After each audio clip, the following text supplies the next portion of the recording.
Okay, prøver igen. Dag 2 på Poul Petersen Idrætsinstitut, hvor jeg skal læse til friluftsvejleder de næste 10 måneder. Og i dag der har vi været ude på Hersted Høje, som ligger lidt uden for Albertslund, hvor vi har haft i faget basisvandring og basisfriluftsliv. Vi har haft lidt om gruppedynamikker og materialelære, hvad for noget forskellige materialer og udstyr, der er fordele og ulemper ved. Og en ting, som jeg husker i dag fra det med grupper og gruppedynamikker, det er, hvor svært det kan være at få en gruppe af mennesker til at spille sammen, som slet ikke kender hinanden. Vi taler blandt andet om sådan noget som, når grupper bliver presset, og der kan være en negativ stemning i grupper, hvordan man kan få brudt sådan noget op.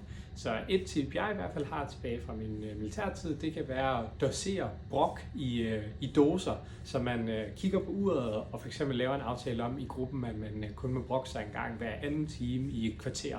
Og så bliver det noget, man ser frem til, og så kan man bruge det til at ventilere. Så der var en masse andre spændende værdier, vi talte om, men det var en af dem, jeg husker. Der er også noget med praktik før nydelse, og at gruppen altid kommer først. En masse spændende værdier. I morgen der skal vi ud til Amager Strand, hvor vi skal sejle i kajak. Det glæder jeg mig helt vildt meget til. Det bliver en dag med aktivitet og en masse frisk havvind. Vi ses!